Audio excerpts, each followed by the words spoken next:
Kagulat world, hindi pa man naghaharap sa court. Pero parang buong tennis world na amoy na ang paparating na Jera. Habang papalapit ang main draw ng Roland Garros, biglang umugong ang pangalan ni Alexandra Ayala matapos lumabas ang posibilidad na makabanggaan niya si world number 1 na si Aryna Sabalenka sa round 4. At para sa maraming Pinoy fans, ito na yata ang pinakamalaking pagkakataon para mapatunayan kung hanggang saan talaga kayang dalhin ni Alex ang kanyang pangalan sa world stage. Hindi na ito yung dating teenage wildcard na basta lang masaya makapasok sa Grand Slam. Ibang Alex na ang papasok sa Paris ngayon. Mas matapang, mas mabilis mag-isip, at higit sa lahat, mas sanay na lumaban kontra elite competition. Sa 2026 season pa lang, nakapasok na si Alex sa round of 16 ng Indian Wells at Miami Open, habang unti-unti na rin siyang umaakyat sa rankings. Samantala, si Sabalenka naman kahit world number 1 pa rin, may mga lumalabas ng cracks sa kanyang clay season. Matapos ang ilang upset losses at injury concerns bago ang Roland Garros. Kaya ngayon, ang tanong ng mundo, kapag dumating ang bakbakang Ayala versus Sabalenka, kaya na bang gulatin ng Pinay ang isa sa pinakamalakas na babae sa tennis? Dahil sa clay court ng France, minsan hindi sapat ang ranking. Kailangan mo ng puso. At doon, hindi nagpapatalo ang Pilipino. Sa totoo lang, ilang taon nang hinihintay ng Pilipinas ang ganitong klaseng sandali. Yung tipong hindi lang tayo nanonood ng Grand Slam para humanga sa ibang bansa, kundi para suportahan ang sarili nating atleta na kailang makipagsabayan sa pinakamabibigat na pangalan sa tennis world. At ngayon, mukhang dumating na talaga ang panahon ni Alex. Pagpasok niya sa 2026 Roland Garros, hindi na siya itinuturing na simpleng young prospect. Hindi na siya basta future star. Ang tingin na ngayon sa kanya ng international tennis community ay isang dangerous floater. Isang player na kayang manggulo ng bracket kapag nag-init ang laro at may dahilan kung bakit. Sa mga nakaraang buwan, sunod-sunod ang improvements ni Alex. Nakapasok siya sa second week ng parehong Indian Wells at Miami Open, dalawang pinakamalaking tournaments sa labas ng Grand Slams. Hindi biro iyon para sa isang batang player na ilang taon lang ang nakalipas ay junior champion pa lamang. Mas lumakas ang baseline exchanges niya. Mas gumanda ang court movement, at pinaka-importante sa lahat, mas naging kalmado siya sa pressure moments. Yan ang malaking difference ngayon. Hindi na basta emosyon lang ang dala ni Alex. May maturity na. At yun ang klase ng development na delikado para sa mga top players. Habang papalapit naman ang Roland Garros, isang posibleng blockbuster scenario ang pinag-uusapan. Ang posibilidad na magharap sina Alexandra Ayala at Aryna Sabalenka sa round 4 kung parehong makakausad sa unang mga rounds. At dito na nagsisimulang maging cinematic ang buong kwento. Kasi si Sabalenka ay hindi lang simpleng top player. Siya ang world number 1. Isa sa pinaka-aggressive hitter sa buong WTA Tour. Kilala sa overwhelming power, brutal serves, at halos walang takot na attacking tennis. Kahit maraming injuries at inconsistent clay performances ngayong 2026 season, nananatili siyang isa sa pinaka-mapanganib sa tour. Pero eto ang nakakagulat. Sa unang pagkakataon sa matagal na panahon, mukhang may konting vulnerability si Sabalenka sa clay. Natalo siya sa Rome nang may injury concerns. Hindi rin convincing ang ilang performances niya nitong clay swing.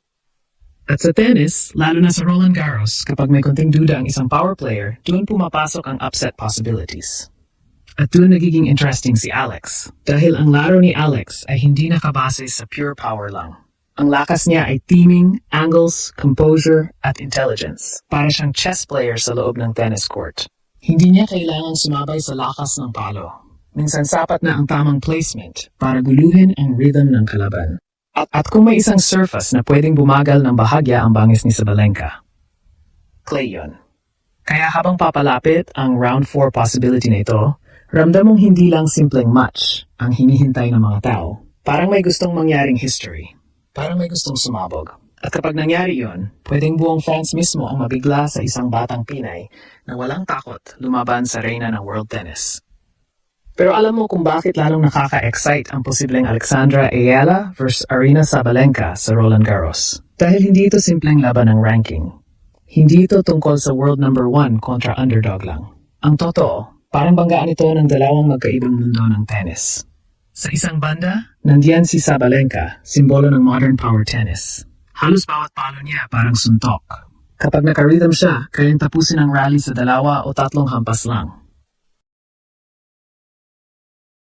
Siya yung klase ng player na kayang takutin agad ang kalaban bago pa magsimula ang match. Pero sa kabilang banda, nandiyan si Alex. At kakaiba ang dala niyang energy. Hindi intimidating ang aura niya gaya ng ibang superstars. Pero habang tumatagal ang laban, doon mo mararamdaman kung gaano siya kahirap basagin mentally. Isa iyon sa pinakamalaking improvements niya na yung 2026 season. Noong mga nakaraang taon kasi, madalas kapag nakakalaban si Alex ng higher-ranked opponents, minsan nawawala agad ang confidence kapag lumamang ang kalaban. Pero ngayon, ibang version na talaga siya. Kapag nawalan siya ng first set, hindi agad bumabagsak ang body language niya. Kapag na-break siya, hindi siya nagpapanik. At yun ang klase ng mentality na kailangan mo kontra kay Sabalenka. Dahil maraming players ang natatalo kay Aryna, hindi lang dahil sa lakas niya, kundi dahil natatakot sila sa pressure na dala niya. Pero si Alex, parang mas lumalakas kapag mas malaki ang spotlight. Makikita mo iyon sa mga recent tournaments niya ngayong taon. Kahit natalo siya sa ilang elite names tulad nina Elena Rybakina at Karolina Muchova, may mga stretches ng laro kung saan kitang-kita na kaya niya makipagsabayan sa bilis at tactical exchanges ng top-tier players.